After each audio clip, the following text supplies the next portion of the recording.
Olá, pessoal, bem-vindos a mais um Pod Útil, o podcast do Banco Útil que veio para revolucionar a maneira de tratar os assuntos da área fiscal e financeira.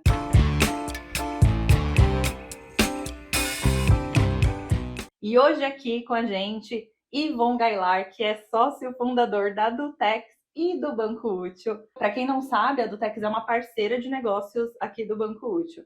Bem-vindo, Yvon, e obrigada por topar bater esse bate-papo aqui com a gente. Bom, o prazer é meu, muito bom estar aqui com você hoje. Espero que a gente possa tirar um pouco aí das dúvidas aí desse ICMS aí que é tão temido por todo mundo. E que toda hora muita polêmica em Exato. torno Toda dele. hora tem uma novidade.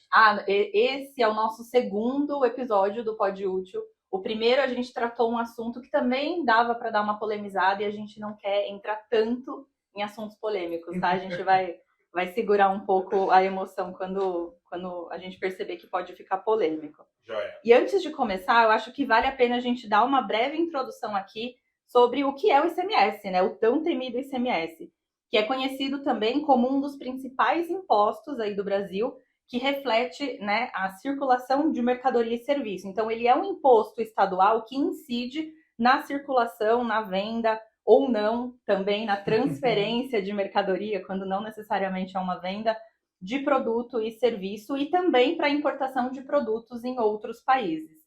E ele é considerado esse principal tributo, sendo responsável aí por grande parte da arrecadação dos estados e do Distrito Federal. E aí a bagunça se instaura, né? As regras e as particularidades vão variar de estado para estado. Acho que é importante para a gente entender por que existe essa variação de estado para estado. É uma concepção um pouco maior que foge até dessa parte tributária, enfim. Não vale a pena a gente entrar, mas só para explicar superficialmente, mostra um pouco de como a gente desenhou o Brasil ao longo aí dessas décadas. Então, o Brasil é uma federação onde uma das premissas da federação é que cada ente federativo tem a sua independência e tem a sua competência. Então, na última Constituição que a gente teve, que foi a de 88, a gente se delimitou, né, a gente determinou de que alguns tributos seriam aplicados pela União, então vou dar alguns exemplos aqui, como imposto de renda, IPI, PIS, COFINS. Outros tributos seriam dados pelos estados, né, como o ICMS, como IPVA também, por exemplo, e teriam tributos específicos para municípios, como o ISS e o IPTU. Então, isso, a Constituição definiu a competência de cada tributo que seria aplicado no Brasil. Então, o ICMS é uma competência estadual. No Brasil tem 27 estados, então cada estado tem garantido na Constituição a sua independência para legislar sobre o tributo de acordo com as limitações que a própria Constituição atribui a eles. Então, E isso aí mais dificulta ou facilita? Cada estado tem esse poder. isso mais dificulta. E isso é um dos principais problemas para a gente não evoluir tão rapidamente com uma reforma tributária, porque o que a gente está desenhando, né, a gente pode até falar mais à frente sobre isso, é exatamente uma padronização. Mas nossa Constituição dá essa liberdade para os estados e municípios não terem padronização nenhuma. Então, Está eles podem. escrito na Constituição, mas o estado também tem essa autonomia para Exatamente, fazer a ele tem mudança. autonomia para legislar e isso é garantido constitucionalmente para ele, essa autonomia de legislação sobre o ICMS ali, de acordo com as suas necessidades regionais. E isso é importante levar em conta, porque o Brasil é um país continental e a gente não pode colocar no mesmo base de comparação estados do Sudeste com estados do Norte. Cada um tem suas particularidades e características culturais e econômicas diferentes. A gente pode, então, concluir, né, Ivon, que cada região do país tem uma alíquota específica justamente para evitar que alguns possam ser mais ou menos beneficiados. Então, a gente tem aqui o exemplo, por exemplo, de São Paulo, Rio, Minas Gerais, que tem uma arrecadação muito maior do que outros estados ali de Norte e Nordeste. E aí, por isso, muito dessa autonomia do estado para ele subir a alíquota ou diminuir para ele não ficar tão prejudicado comparado com outros ou não tão na frente comparado com outros, né? Exatamente. Isso traz um outro problema também para a parte do ICMS, que são os benefícios fiscais. Então, estados como São Paulo, Rio de Janeiro e Minas, que têm um potencial econômico muito grande, eles acabam enfrentando estados menores, no qual, para atrair empresas, acabam concedendo uma série de benefícios fiscais, de isenções de ICMS, de regimes especiais, e isso mostra, né, a independência de que cada estado tem para legislar sobre esse tributo, aí, sobre esse imposto que é tão trabalhoso no Brasil. E aí a gente entra num outro ponto muito importante também da gente comentar aqui para o pessoal que está nos escutando, é que a função do tributo, né, ela deveria ter cunho social. Então, a arrecadação que cada estado faz, ela deveria ser convertida em projetos sociais. Se é feito, se não é feito, isso daí não vem ao mérito agora, mas isso muito tem a ver também com o famoso DIFAL, a GNRE, né?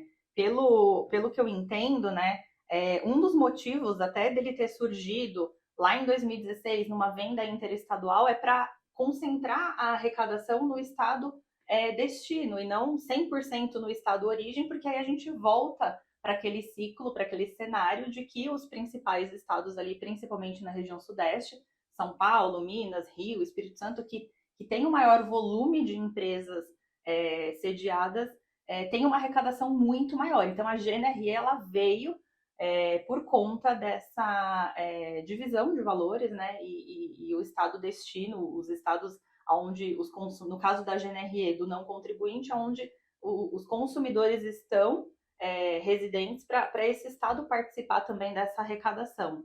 Sim, eu acho que é um ponto importante para a gente até evoluir, né, nesse ponto que você colocou, é entender que existem alguns tipos de tributos, né, como contribuições, impostos e taxas, e quando a gente fala do ICMS, ele é um imposto.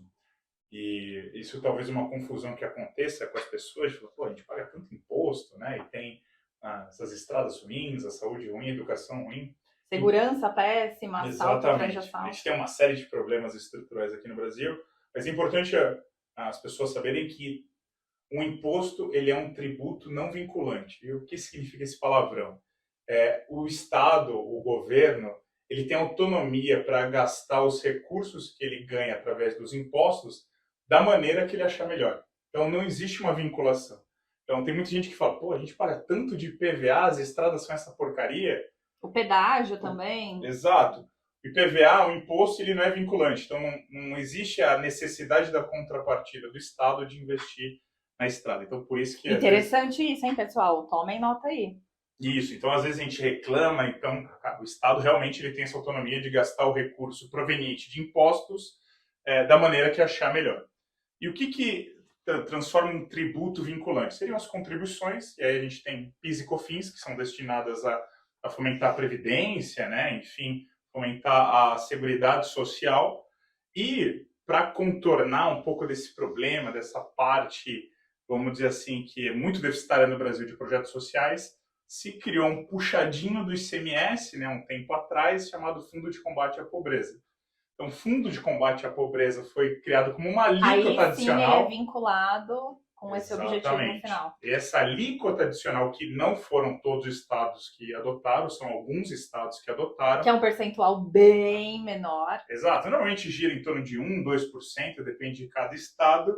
Ele sim tem uma destinação para projetos sociais, para fomentar o desenvolvimento social ali, principalmente das populações mais frágeis, né? Então, isso é um ponto importante. No que a gente fala dessa questão da distribuição, é importante a gente saber que o ICMS ele é um tributo da década de 60. Então, quando a gente pega um tributo da década de 60, seria pensar como nossos avós, né, como nossos pais consumiam naquela época. E o Brasil, o mundo, aliás, não é nada dinâmico, né? Muda toda hora. Exatamente. Até uma pandemia nós tivemos. Exato. E o tempo, cada vez mais as mudanças, né, no cenário econômico e no modelo de consumo da população está acelerando cada vez mais, né? Então, naquela época, na década de 60, eu não vivi nela, né, mas pelo que eu ouço, as pessoas compravam leite no vizinho, a pessoa ia comprar TV na vendinha da esquina. A gente não tinha o costume de ir, por exemplo, de São Paulo para Minas para comprar uma TV. Era muito raro. Isso acontecia de forma excepcional para as pessoas que moram em divisas de estado, mas, em regra, a pessoa consumia a maior parte dos seus bens e serviços no seu próprio estado. Com o passar do tempo, hoje a gente tem internet, a gente tem um monte de tecnologia, isso já não é uma verdade. Quantas pessoas hoje compram mercadorias de outros países? Então, isso se tornou um grande problema, porque o ICMS foi criado numa época onde o consumo era muito local. E o que se determinou naquela época? Que 100% do imposto era devido ao estado de origem da mercadoria, o que fazia total sentido naquela época. O que hoje já não é uma verdade. Hoje, quando a gente compra um produto, a gente não sabe nem de que país ele está vindo. Quem dirá de que estado.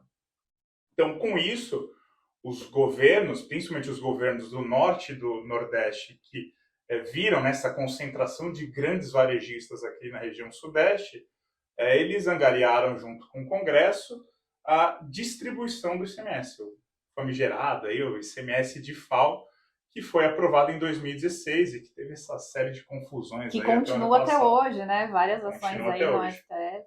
Então, é isso o problema que acontece hoje. A gente tem um sistema tributário em geral, e principalmente o ICMS da década de 60, tentando encaixar ele numa economia do século XXI.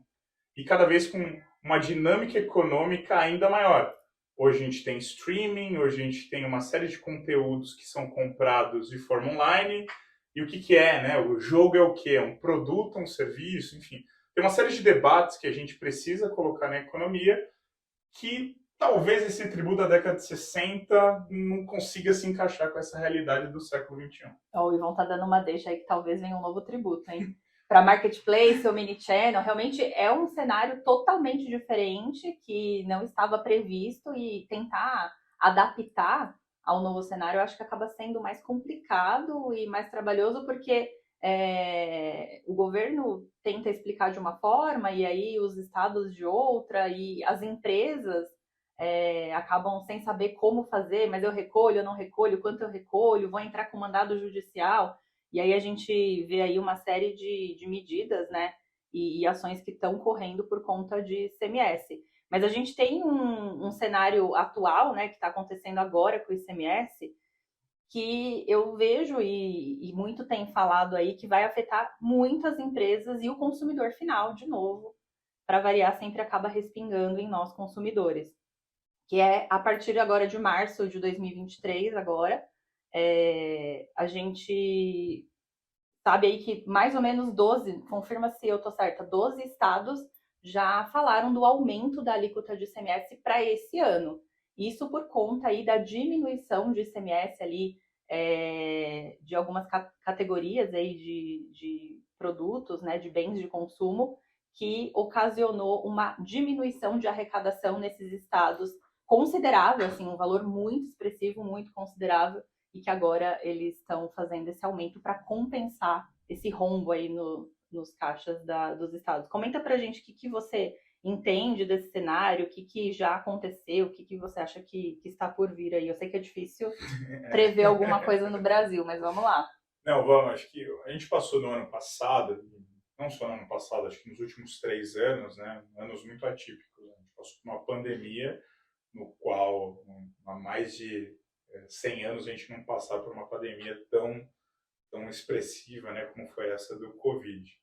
E uma série de medidas, tanto políticas, econômicas, sociais, foram necessárias para contornar o problema. Então, os governos aí, tanto os estaduais, o governo federal e os municípios, eles têm uma conta grande para pagar. Se o investimento foi certo ou errado, acho que isso não é um mérito, mas eles se gastaram muito. E no ano passado, aliado a isso, né, a gente teve um ano de eleição, no qual mostrou um país polarizado e, de certa forma, o governo naquela época, ele, como qualquer outro governo, isso daí não é demérito, isso é normal do sistema político, ele queria fazer ações para se tentar manter no poder. Exatamente. E aí o que ele aconteceu é que ele acabou, de certa forma, o governo federal comprando uma briga, entre aspas, com os estados, entrando, de certa forma, um debate jurídico bem interessante por trás disso, porque o governo federal entrou na competência do governo estadual, e isso fere o pacto federativo, isso tem até algumas ações do Supremo, e foi quando ele colocou um teto do ICMS para combustível e para energia elétrica também acabou entrando nesse bolo, né? Foi combustível, energia elétrica, gás Acho que basicamente os produtos derivados de petróleo, oil and gas, né, gasolina e gás, e energia Transporte elétrica. coletivo também, Acho que depois a comunicação. gente pode até passar, mas o principal que impactou os estados ali foi, de fato, os combustíveis, onde teve que é uma das principais produtos da economia brasileira aí que é consumido pela população. Então isso causou um rombo, porque existiam estados, principalmente estados do norte e do nordeste, no qual a alíquota de combustível passava de 25% e o governo federal Reduziu colocou um para teto, 17, 18. 18% colocou um teto ali para os estados. Isso trouxe um rombo gigantesco para esses estados que já estavam fragilizados por conta de tudo que tinham passado ali na pandemia. Que foram os estados do Acre, Amazonas, Roraima, Pará, Tocantins, Maranhão, Piauí, Rio Grande do Norte, Alagoas, Sergipe, Bahia e Paraná. Exatamente. É claro que não há uma relação talvez direta, mas você vê que esse impacto em receita causa uma série de problemas estruturais aí, né, nesses estados agora. É uma cadeia, né? Uma coisa puxa a outra. Exato.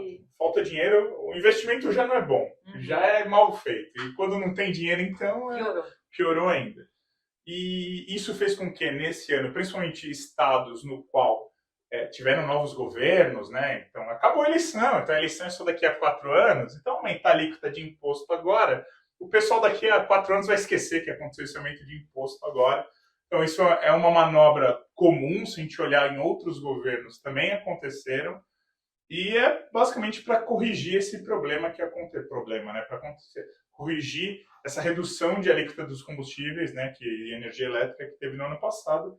E aliado a isso, o governo federal também anunciou um auxílio para esses estados, né, para essas percas de arrecadação, acho que no valor aproximado de 26 bilhões de reais, para exatamente conseguir fomentar, e até porque para o governo federal, e um novo governo federal, um país tão dividido, é importante manter o preço do combustível, que é uma variável econômica bastante expressiva que pode impactar na inflação controlada. Então, o governo não quer que os estados voltem a ter as alíquotas de antigamente. Então, ele está criando mecanismos de compensação para conseguir com que se mantenha esse cenário que foi estabelecido no ano passado. Legal, você comentou um pouquinho, Ivon, bem rápido, numa outra fala sua, sobre a reforma tributária. A gente viu que evoluiu muito, a gente vê notícias recentes aí falando de uma possível aprovação, início de implementação ainda para esse semestre. Na sua opinião, o que você acha que vai acontecer? Cenas dos próximos capítulos de reforma tributária. Eu vou falar uma opinião que é do meu CPF, tá? Tá. Vamos ganhar, até fazer um disclaimer aqui. A gente está começando um novo governo, um governo de esquerda, que tem características progressistas e expansionistas. Então, o novo governo, ele quer gastar mais. Ele quer gastar mais. Isso é nítido até ver nesses primeiros dias de governo. Só que há uma série de problemas hoje no mundo no qual se gastar mais pode trazer um impacto muito nocivo para a economia se não tiver lastro. Então, assim, eu não posso gastar mais se eu não tiver dinheiro para gastar mais. E como um governo, em regra, consegue dinheiro? Aumentando a arrecadação. Aumentando a arrecadação.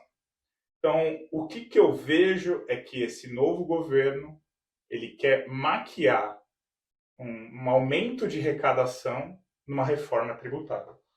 E isso é um ponto importante para a gente levar em conta, porque qualquer pessoa que você for na rua e perguntar para ela, para sua mãe, para o seu tio, para o seu primo... Todo mundo acha que a reforma tributária vai diminuir os impostos. O que não é uma verdade. Então, esse é um ponto importante para a gente levar em conta. Por que o governo federal quer tanto uma reforma tributária? Na prática, é de fato para aumentar a arrecadação.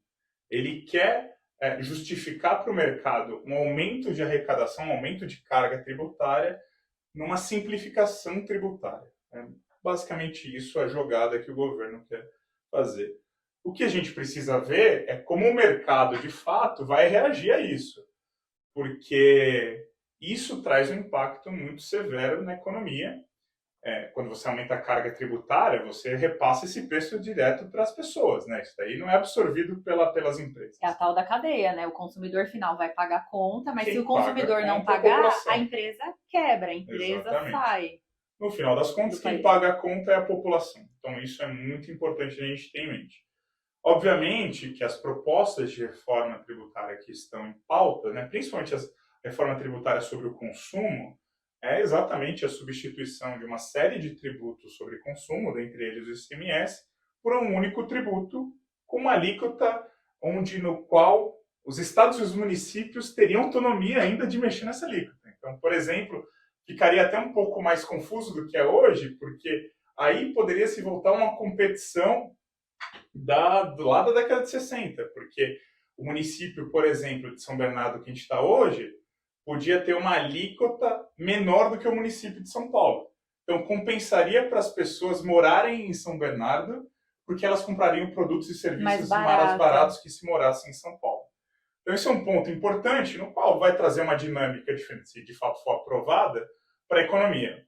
Só que até a gente chegar lá tem um longo caminho, porque todas as propostas que estão em pauta, e principalmente essa do IVA, né, sobre o consumo, o IBS, ela tem um prazo de transição muito longo. Então, na prática, vão ser 5, 10 anos convivendo com um tributo a mais. Não vai ser um tributo, não vão ser 5 tributos a menos. Coloca, né? Não vai ser. Na verdade, durante algum tempo, alguns anos, vai ser um tributo a mais. E aí vem aquela pergunta na cabeça do brasileiro. O provisório no Brasil costuma ser para sempre. Esse é um problema do nosso país. Então é mais uma dúvida na cabeça do empresário. Pô, mas vai ter mais um tributo? Mas será que vai acabar esse tributo mesmo? Vai acabar esses outros 5 tributos daqui a 10 anos? Nesse período de transição, não tem como evitar a troca de governo, de novo. Exatamente. E aí vai depender muito do que o próximo governo vai entender como prioridade. Exatamente. A gente aprovou há 4 ou 5 anos atrás, o governo Temer, o teto de gastos. Esse governo vai mudar essa política. Então, o que me garante que uma reforma tributária aprovada nesse governo não será mudada num próximo governo? Então, isso tem uma série de debates, tem a questão dos benefícios fiscais, e aí cito um tema muito polêmico, a Zona Franca de Manaus. É uma zona incentivada industrial no meio da floresta amazônica, numa época global que a gente discute sustentabilidade. Será que é sustentável ter um parque industrial no coração da floresta amazônica, ainda com benefício fiscal? Então, hoje, para você ter ideia, é mais barato, ter uma carga tributária menor produzir em Manaus do que em São Paulo. Só que o maior mercado consumidor está em São Paulo. Então, vou produzir uma carga a milhares de quilômetros de São Paulo para ter um custo logístico de frete gigantesco até São Paulo e, normalmente, uma logística que é altamente poluidora.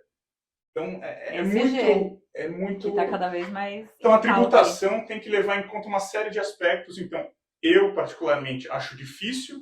A gente passa por um período político, social, de uma divisão muito grande. Eu não acho que há terreno para você conseguir aprovar uma reforma tributária nos moldes que está sendo proposto. Tem uma série de benefícios fiscais que não sabe direito o que vai ser feito. E o custo político de uma reforma tributária é muito alto. E eu acho que não existe esse capital político hoje, mesmo num novo governo que costuma ter um capital político maior. Então, eu particularmente acho que não deva sair nenhuma reforma tributária, pelo menos nenhuma reforma tributária ampla nesse ano. A gente comentou há pouco sobre um tributo sobre marketplace, sobre streaming, sobre tecnologia. Isso não é impossível sair na minha ótica. O governo federal... Tá mais fácil sair um tributo novo do que uma reforma. Exatamente. Mesmo, que também vai trazer um tributo novo. Porque hoje, se a gente perceber, os grandes, principalmente os varejistas internacionais, aí, os chineses, não pagam imposto para o Brasil. As casas de aposta online, que cada vez estão crescendo mais, também não pagam imposto no Brasil. Eles estão sediados no Uruguai, em paraísos fiscais.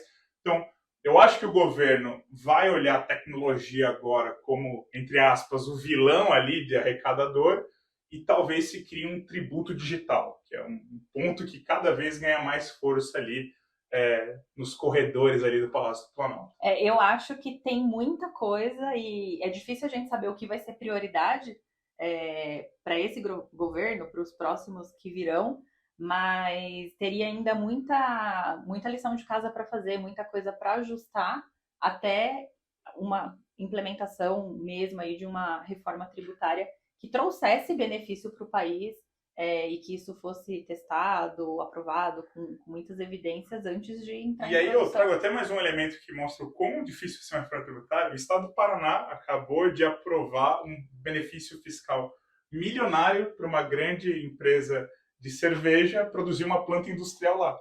É uma planta industrial que demora anos para ser construída, demora anos para retornar o investimento e que já está beneficiada fiscalmente.